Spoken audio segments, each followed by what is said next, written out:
Welcome to the Marian Homeschool Assistance Program Student Council Mental Health Podcast. Woo! That's the first time anybody but me has done the introduction. That was fantastic, Josh. Thank you so much. And what are we doing here? We're talking about introverts versus extroverts. Ooh, today's topic is introversion and extroversion, which is one of those kind of weird things that people talk about, but is it really well understood, and how do we apply what we know about it to our relationships with other people and to our understanding of ourselves? So I have today 3 representatives of the Marian Homeschool Assistance Program Student Council. I got Josh, and I got Colton, and we got Sophia. And we're going to talk about introversion and extroversion. And there's only one way to start, and that's to say, which one are you? So why don't we just go around and kind of say whether you think you're an extrovert, an introvert, or maybe a mixture, and why you think that about yourself.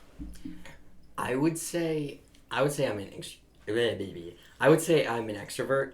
There are times when feel a little bit introverted. What I mean by that is I am an extrovert, but then there are all times where I'll just need to get some space and be in my room and just take a nap for a few hours or something like that. But I am an extrovert. If that makes sense. Yep.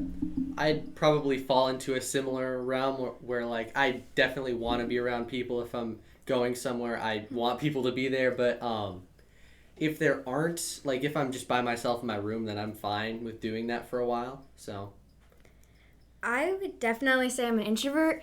I mean, the best way I've seen to differentiate the two is how you get your energy from. If you get your energy from being alone and being in your own room and stuff like that, or if you get your energy from being with people. And I definitely get energy from being alone and being in my room. So being surrounded by us is just sucking the life right out of you right now. Totally. But it's actually true. I mean, I think that's a really good description, and I think Sophia's really kind of hit it on the head. Sometimes people think that it's a good way or a bad way to be. Do you hear any talk about that, like introverts or extroverts, which is better? Or do you hear people talking about, oh, you're such an extrovert, you're driving me crazy? Do you hear that kind of talk? Do people talk about it very much? I've heard people say oh, this person, they're so energetic, sometimes in a negative way, they're a bit too much sometimes. Mm-hmm. As for being introverted, I mean, I've heard some people say oh, this person, they don't want to open up, they don't want to talk about anything, they're not really fun to hang out with, which I guess to a point that's kind of fair, but still you should do your best to make them comfortable and yourself comfortable, be able to have a good time with them no matter what. Mm-hmm. Yeah, I guess I've heard it more of just and I don't know, more of this maybe my mindset, just that extroverts are just outgoing, they're fun, they're gonna talk to everybody, and then introverts are the people who you need to bring into the conversation. But I guess that's not always true. So that's just how my mind perceived extroverts and introverts. Okay, so that's really interesting. So let me probe that a little bit. Mm. So as an introverted person, have you at times thought, oh, extroverts are so fun that everyone likes to talk to them, and I'm not that way. I should be more that way. Have you ever felt the weight of there's something wrong with me because I'm not an extrovert? Definitely. But then I also have changed my mindset. No, I am good at talking to people. I have good social skills. But yeah, I definitely have felt like that before. That's really good. And what about you guys that are extroverts? Have you ever felt sometimes I come on a little too strong and maybe I need to dial it back a little bit. There's something wrong with me, again, because I'm so extroverted. Have you felt that or experienced that? Definitely, yeah. Every now and then. A little bit in some ways. And I think I've seen, and Sarah talked about this earlier before we started recording, there's sometimes a expectation of even if you're an introvert, you just got to be more extroverted in some ways. Mm-hmm. And there can be that of oh, well, even if you're an introvert, you should still be amazing at public speaking. There's sometimes there's an expectation of that, and I've seen that in different social aspects of life. Yeah. I think, okay, so you guys may know this, but introversion and extroversion is one of the things that the people who study psychology say you are kind of born with. It's actually a characteristic that people are genetically already programmed to be one or the other, and that everybody is more prone to be extroverted or introverted. And actually, there's a continuum. There's people that are kind of like, they kind of go back and forth. But it is something that you're sort of born with. And one of the things I've discovered, and we've kind of bumped into this, is if you are naturally one or the other, it can be a source of self-condemnation because you're not like other people. And I think if we can offer you folks out there watching this one word of encouragement, being an extrovert or an introvert, or I think I did it the other way, being an extrovert or an introvert is not something that you chose. It's something you are sort of inclined to right from the moment of birth. And it's not something to feel badly about.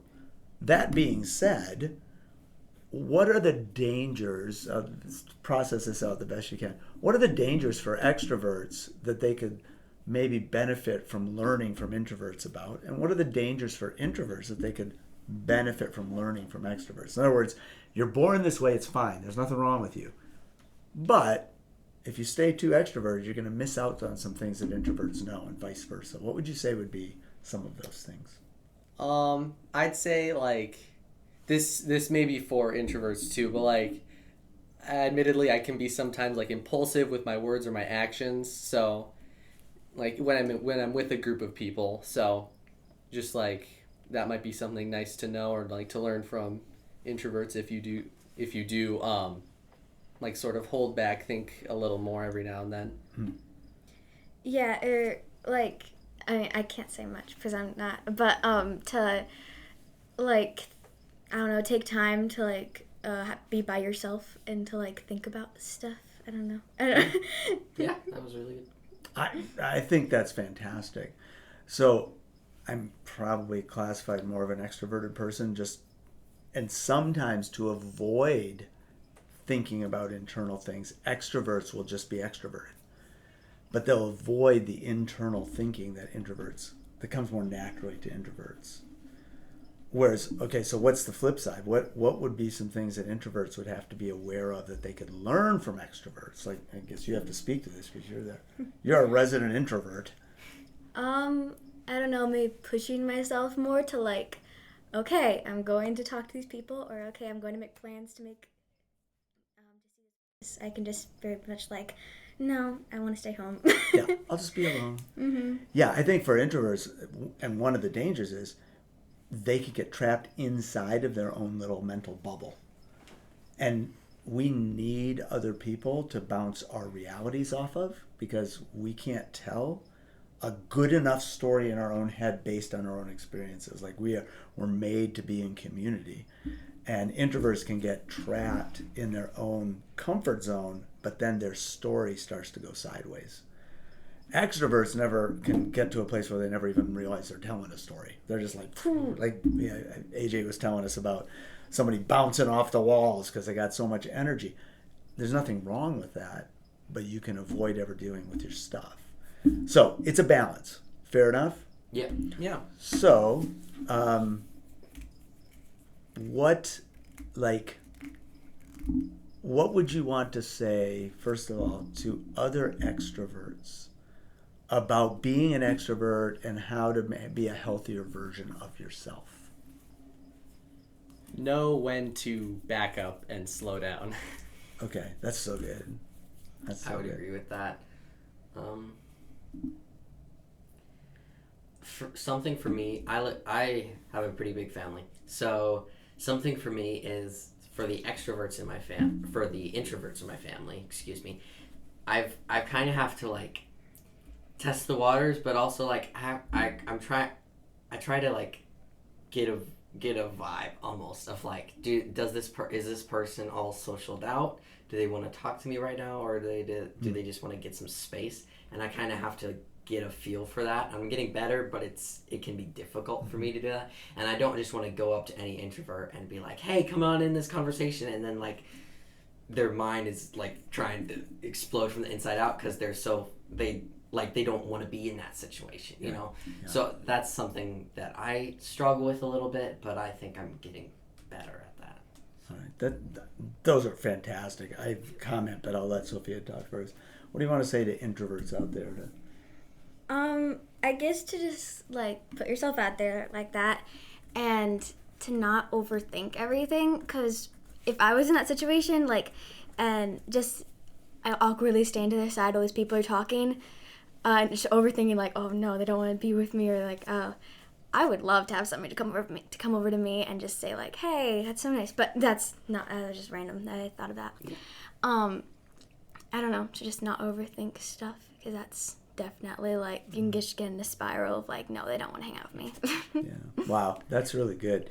So here's, in general, because it really fits in with what I was going to say to you guys, it's really about being aware of yourself and your own natural inclinations, and then resisting going to the two corners. The worst of extroverts, they're nuts. And they drive everyone else nuts because they can't curb their energy. They don't know their own limits. Or they get in people's spaces thinking everybody wants to have these. And so the worst of an extrovert is an extrovert that doesn't understand his or her impact on the people around him. And the worst of an introvert is they get further and further isolated. And being self-aware, and then, I like what Josh says, but we also need to be others aware. We need to recognize that other people may not be wired the same as us, and then to determine how we're going to interact with them based on what we perceive them to be on that introversion-extroversion scale. I think we've maybe talked about this, but let me just summarize also. Extroverts need some time alone, and they need to practice being alone. Introverts need some time with other people, and they need to practice being with other people. But you should also value the thing that gives you the energy, what Sophia started with. Introverts should not be ashamed of the fact that they want to be in their room for a couple hours a day and be left alone. That's nothing to be ashamed of. That is how I'm wired. There's nothing wrong with that. And extroverts should not be in a position of saying, oh gosh, I shouldn't want to be around people all the time or whatever.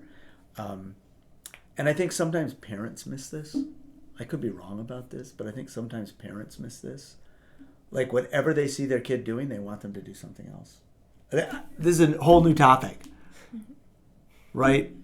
Am I touching anything here? Have you? I think my parents have done a fairly good job of teaching me social cues, when to hey, maybe don't talk about this with them, or just back up a little, something like that. Okay.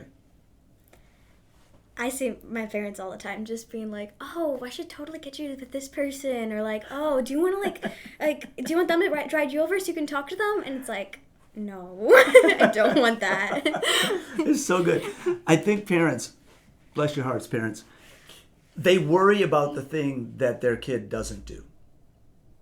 So if a kid is extroverted and just wants to be out with their friends all the time, it's you should want to be at home more. Why do you always want to just be with your friends? And then the introvert is you should want to get out with your friends more. And I think if the kids were reversed, I think the parents would do the same thing the opposite way, because parents worry about what their kid doesn't do, not what they do. Does that make sense? Yeah. So that's for parents, but that's also for the kids. Just be aware your parents are worried about you, and so they're trying, they don't know what they're doing, honestly. Can we cut that part? Well. No, don't cut it. I'm just kidding. But parents, I think, tend to overreact in the opposite direction to things that they worry about. And I think that's good information for parents and kids to talk about too. You guys, we're going to go around in circles. This is good stuff. This is really good stuff. But we've used up our time. Are you going to do the exit too? You going to get us out of here, John? I do not know how to do. So this is outro. the Marian Homeschool Student Council Assistance Program Mental Health Podcast. And we will see you next time with another topic. With another topic.